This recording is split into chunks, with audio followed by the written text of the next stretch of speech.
তো দেখো বন্ধু, তোমরা কোনো কাজ করার আগে এটা একবার হলেও শোনা থাকবে, এই সমাজের মানুষ কি বলবে, এই সমাজের মানুষ কি ভাববে।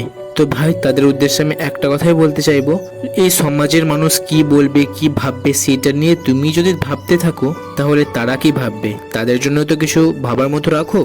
কারণ লোকে কি বলছে বা সমাজ কি বলছে বা সমাজ কি ভাবছে তোমাকে নিয়ে, সেটা দিয়ে তোমার জীবনে কোনো প্রকারই পরিবর্তন আসবে না। পরিবর্তন আসবে তোমার কাজেতে, অর্থাৎ তুমি কি করছো না করছো তার উপর ভিত্তি করেই তোমার ভবিষ্যৎ এবং লক্ষ্য স্থির রেখে কাজ করে যাও, তো তাতেই তোমার সফলতা আসবে।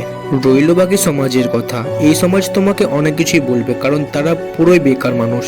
কারণ তুমি লক্ষ্য করে দেখবে, এই সমাজে যদি 4 জন লুডো খেলতে বসে তো পিছনে 10 জন দাঁড়িয়ে জ্ঞান দেয়। তো এইসব মানুষেরা নিজেরা তো বেকার এবং বাকি সবাইকেও বেকার বানানোর চেষ্টা করে এবং বেকারই মনে করে।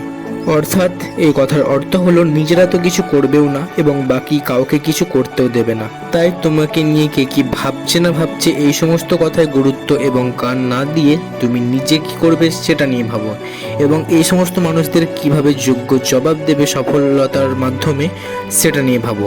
তো আজকের জন্য এতটুকু। যদি ভালো লাগে তবে ভাই একটু প্লিজ সাপোর্ট করে দিও। আজকের জন্য টাটা।